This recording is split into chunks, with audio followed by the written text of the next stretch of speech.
Good morning students, मैं Abhishek Kumar GS पारा medical college Hajipur से आपका स्वागत करता हूं। स्टूडेंट्स, हम लोग सेंस ऑर्गन पढ़ रहे थे। सेंस ऑर्गन में ईयर का फर्स्ट लेक्चर ख़त्म हो गया था। आज हम लोग ईयर का सेकंड लेक्चर पढ़ेंगे। ईयर के बारे में जानते हैं, ठीक है। तो आओ सबसे पहले देखते हैं ईयर क्या है और ईयर का फंक्शन क्या है। ओके, आउटर ईयर में स्ट्रक्चर हम लोगों ने पढ़ा था पिन्ना, लोबले और एक्सटर्नल ऑडिटरी मीडियस। ये तीन स्ट्रक्चर होता था आउटर का। तो आउटर में आज हम लोग सबसे पहला जो दो लेक्चर था वो हम लोग का खत्म हो गया था, पिन्ना और लोबले। एक बचा हुआ था एक्सटर्नल ऑडिटरी मीडियस, उसके बारे में आज हम लोग अध्ययन करेंगे। External auditory medius. External auditory medius is a pathway running from the outer ear to the middle ear.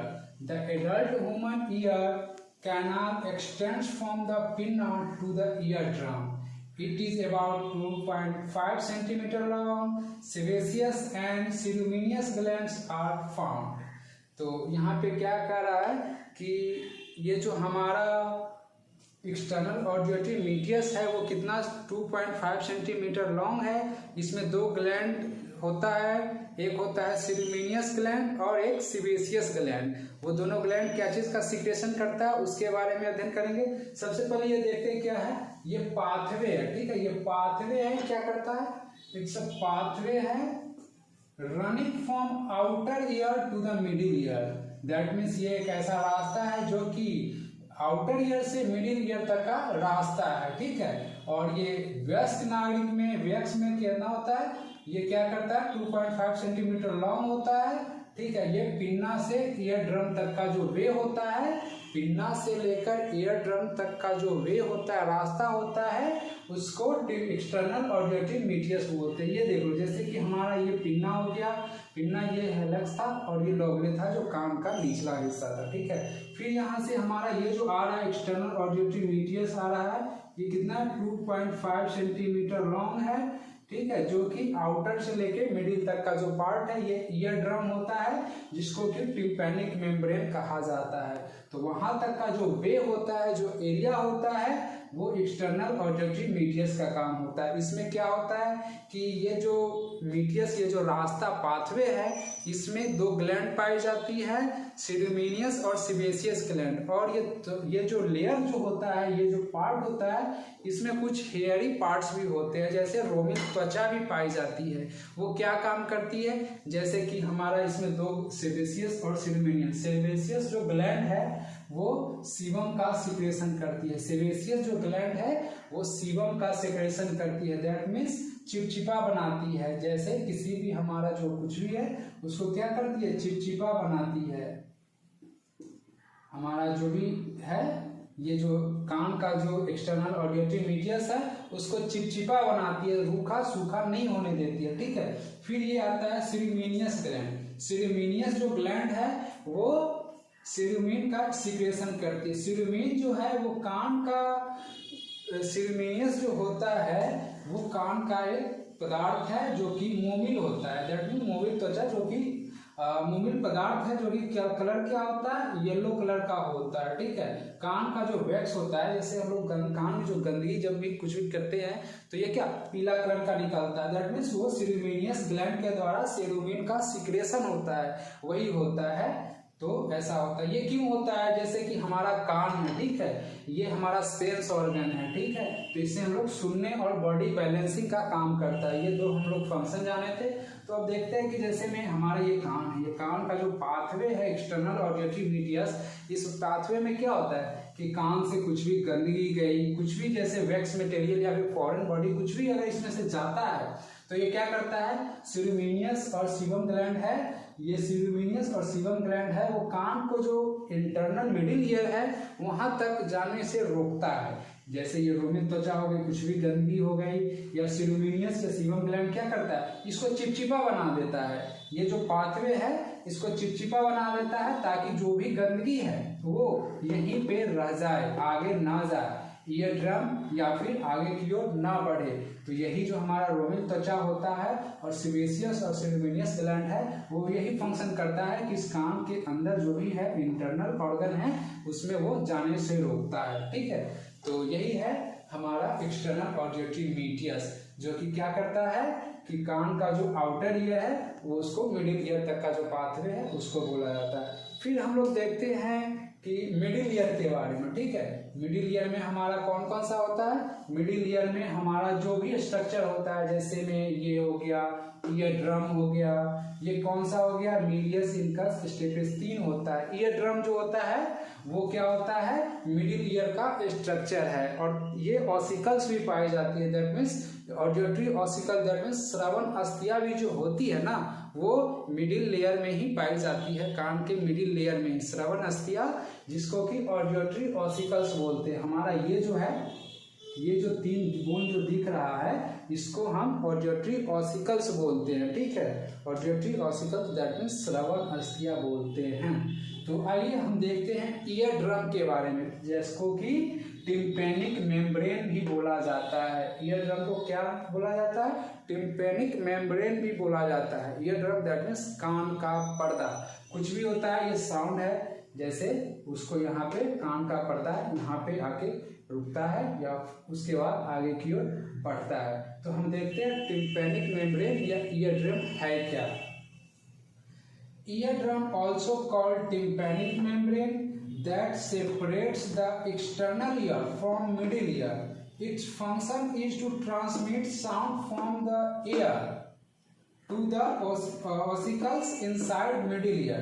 That means ये क्या कर रहा है? इसको ईयर ड्रम को हम लोग क्या बोलते हैं? टिम्पैनिक मेम्ब्रेन भी बोलते हैं, जो कि क्या करता है? सेपरेट्स, दैट मीन्स अलग करता है external ear from middle ear. That means हमारा जो बाहरी कान है और मिडिल कान को दोनों को अलग करता है। यही जो हमारा वे है ईयर ड्रम, वो क्या करता है? एक्सटर्नल और मिडिल ईयर को अलग करता है। ये क्या करता है? फंक्शन देखते हैं। Function that means called it transmit sound from the air to the ossicles inside middle ear. That means ये क्या करता है? साउंड को आगे की ओर भेजता है। साउंड ट्रांसमिट एयर से साउंड को ट्रांसमिट दैट मीन्स ऑब्जर्व करता है और ऑडियोटरी ऑसिकल्स की ओर आगे की ओर फॉरवर्ड करता है। फिर देखते हैं कि हमारा यहाँ से साउंड गया ऐसे ऐसे यही होके जा रहा है, तो ये ईयर ड्रम है, फिर यहाँ से ऑडियोटरी ऑसिकल्स की ओर फॉरवर्ड कर रहा है। तो वो सब देखते हैं। फिर इसमें ऑडियोटरी ऑसिकल्स होती है, इसमें ये जो हम टिम्पैनिक मेम्ब्रेन देख लिए। अब आगे देखते हैं ऑडियोटरी ऑसिकल्स, जो कि 3 होते हैं। ऑडियोटरी ऑसिकल्स दैट मीन्स श्रवण अस्थियां, जो कि हमको सुनने में सहायता प्रदान करती है। देखते हैं क्या है auditory ossicles. These are the smallest bone present in the region from tympanic membrane to the oval window. ये क्या करता है? स्मॉलेस्ट बोन है। ये क्या कर रहा है? These are the smallest bone present in the region from tympanic membrane to the oval window. अब देखते हैं ये क्या कर रहा है कि यह क्या होता है? स्मॉलेस्ट बोन होता है, कान का मिडिल जो लेयर है, पार्ट है, उसमें ये स्मॉलेस्ट बोन सब होता है, जो कि कहाँ से होता है? टिम्पैनिक मेम्ब्रेन से लेकर ओवल विंडो तक। हम लोग आगे पढ़ेंगे 3rd में। ये जो होता है ये ओवल विंडो और राउंड विंडो, 2 जो होता है, एक ओवल एक राउंड विंडो होता है। वही कह रहा है कि ये कहाँ से कहाँ तक होता है? राउंड विंडो तक का जो एरिया होता है वो ऑडियोटरी ऑसिकल्स का होता है। ठीक है, ऑडियोटरी ऑसिकल्स ये यही होता है। इसमें 3 बोन्स होते हैं। Auditory ossicles that means ossicle that means अस्थिया, बोन की बात की रही है तो इसमें 3 अस्थियां होती है। उसके बारे में देखते हैं। फर्स्ट कौन सा है? मीडियस। It is the largest ossicle having a hammer like resemble. That means क्या है? यह कान का जो हड्डी है, बोन है, ये ऑडियोटरी ऑसिकल्स है, उसमें ये सबसे बड़ा है, जो कि दिखने में कैसा होता है? हैमर शेप का होता है। हैमर दैट मीन्स हथौड़े शेप का होता है। ठीक है, अब देखते हैं ये जो इनकस है वो क्या करता है? It is look like anvil shape. It connects medius and stapes. ये क्या होता है? ये हैमर शेप का दिखता है और ये जो हमारा है वो इनकस एनविल शेप का होता है। एनविल शेप का होता है, जो कि क्या करता है? ये कनेक्ट करता है स्टेपिस को और मिलियस को, ये बीच वाला एरिया होता है जो कि क्या करता है, स्टेपिस और मिलियस को जोड़ के रखता है, ठीक है। तो फिर देखते हैं stapes. It is the smallest bone of human body. ये क्या है, स्टेपिस जो है वो सबसे छोटी हड्डी होती है। मानव शरीर की सबसे छोटी हड्डी जो होती है वो स्टेपिस होती है, ठीक है। कान में जो सबसे छोटी हड्डी होती है उसको स्टेपिस बोलते हैं। कान में जो सबसे बड़ी हड्डी होती है उसको मिलियस बोलते हैं, जो कि हथौड़े शेप का होता है, ठीक है।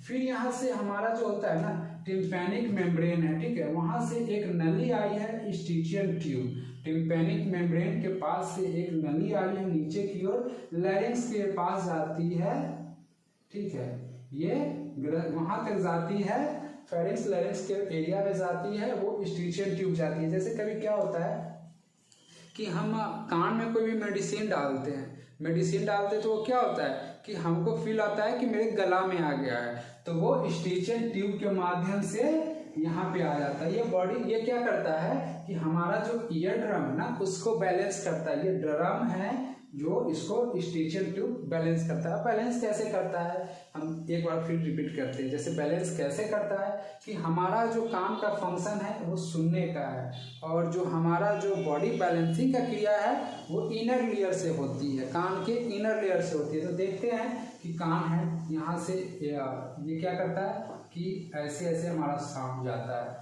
अगर जोर का साउंड आया, कान में जोर का साउंड आया तो ये क्या होगा, कान का पर्दा, ऐसा बोला जाता है कि धीरे बोलो कान का पर्दा फट जाएगा। तो फट कैसे जाता है कि अगर ये पर्दा है, ठीक है, ये कान का पर्दा है, अगर इधर से हवा जोड़ ली या फिर हवा या फिर साउंड जोर का आया तो क्या होगा कि ये जो पर्दा है वो अपना शेप बदलेगा, शेप बदलेगा, वो इस प्रकार हो जाएगा, ठीक है, ये इस प्रकार आ जाएगा, ऐसे इधर फाड़ते हुए ऐसे चला आएगा। तो ये क्या करता है, स्टिचियन ट्यूब माउथ के द्वारा ऐसे ये इधर से भी हवा जाता है और दोनों साइड से बैलेंस करता है, इधर से भी आता है और इधर से भी आता है। ये बैलेंसिंग कब करता है, जब कोई जोर का साउंड हो तब इसको बैलेंसिंग करता है, ठीक है। दोनों से बैलेंसिंग करके इसको अपने पोजीशन पे रखे रहता है ताकि हमारा जो ईयर ड्रम है वो फटे ना या फिर उसको नुकसान ना हो। कान में जब कुछ भी छेद हो जाता है तो धीरे धीरे श्रवण अस्थिया या फिर श्रवण सुनने की क्षमता या फिर बहुत बड़ा नुकसान हो सकता है या फिर खत्म भी हो सकता है। कान में सुनने की जो क्रिया है वो खत्म हो जाती है। तो अब बताते हैं कि कैसे सुनने की क्रिया होती है। हमारा ये कान है, पिन्ना है, वो क्या करता है कि बाहरी वातावरण से साउंड को कलेक्ट करता है। साउंड को कलेक्ट करके क्या करता है, हमारा जो एक्सटर्नल ऑडिटरी मीडियस है उसके द्वारा कान का जो मिडिल लेयर है उसमें भेजा जाता है। तो भेजता कैसे है और सुनते कैसे वो देखते हैं कि इधर से आया, यहाँ पे क्या क्या है, सिलिशियस और सिल्यूमिनस ग्लैंड या फिर रोमेल त्वचा होती है जो कि कान में गंदगी होती है वो अंदर की ओर न जाने देती है। तो यहाँ पे इस प्रकार से यहाँ तक आ गए। फिर ये तीन हमारा ऑडिटरी ऑसिकल्स है, श्रवण अस्थिया, ये क्या करती है, फर्स्ट सेकेंड थर्ड, ये तीनों जो है वो क्या करती है, इधर से साउंड वेव आया, ठीक है, ये साउंड वेव इस प्रकार, ये जो तीनों जो बोन है वो एक दूसरे से टकराती है। ये तीन जो बोन है, मीडियस, इनकस, स्टेपिस, वो तीन जो है वो एक दूसरे से टकराती है। टकराने के बाद जो हमारा जो साउंड होता है वो मैकेनिकल साउंड हो जाता है। जब कुछ भी एक दो साउंड जैसे टकराया तो क्या हो गया, मैकेनिकल साउंड हो गया, हम कुछ किए तभी तो टकराया ना। तो ये मैकेनिकल साउंड में कन्वर्ट होता है और जो साउंड का जो रीजन होता है उसको 10 गुना बढ़ा देता है। जैसे कि अगर हमारा कुछ भी कम है तो उसको 10 गुना आगे बढ़ाकर इनर में भेजता है, ठीक है, ओवल विंडो और राउंड विंडो के द्वारा। तो ऐसे ही होता है कि ये क्या करता है कि हमारा जो साउंड है उसको मैकेनिकल में कन्वर्ट करके इनर ईयर में भेजता है, ठीक है। हमारा ये जो तीन बोन है वो क्या करता है, इस प्रकार से आता है, टिम्पैनिक मेम्ब्रेन होते हुए ये तीनों वेव तीनों जो बोन है उसे टकराकर मैकेनिकल साउंड में 10 गुना बढ़ाकर आगे की ओर भेजता है, ठीक है। यही है हमारा कान का सेकेंड लेक्चर। तो हम लोगों ने इसमें पढ़ा क्या क्या, कान में जो टिम्पैनिक मेम्ब्रेन होता है उसके बारे में पढ़ा, फिर ईयर ड्रम के बारे में, एक्सटर्नल ऑडिटरी मीडियस के बारे में पढ़ा, और कान में ऑडिटरी ऑसिकल्स में 3 बोन होते हैं उसके बारे में पढ़ा, और कान का फिजियोलॉजी जो है वो यहाँ तक सेकेंड ईयर तक आ गए हैं, सेकेंड लेयर तक आ गए हैं। फिर हम लोग थर्ड पढ़ेंगे कि कान में कैसे बॉडी बैलेंसिंग का काम करता है और कौन सा नर्व जो है वो हमको सुनने में सहायता प्रदान करती है। ठीक है, आज के लिए इतना ही। ठीक है, थैंक यू।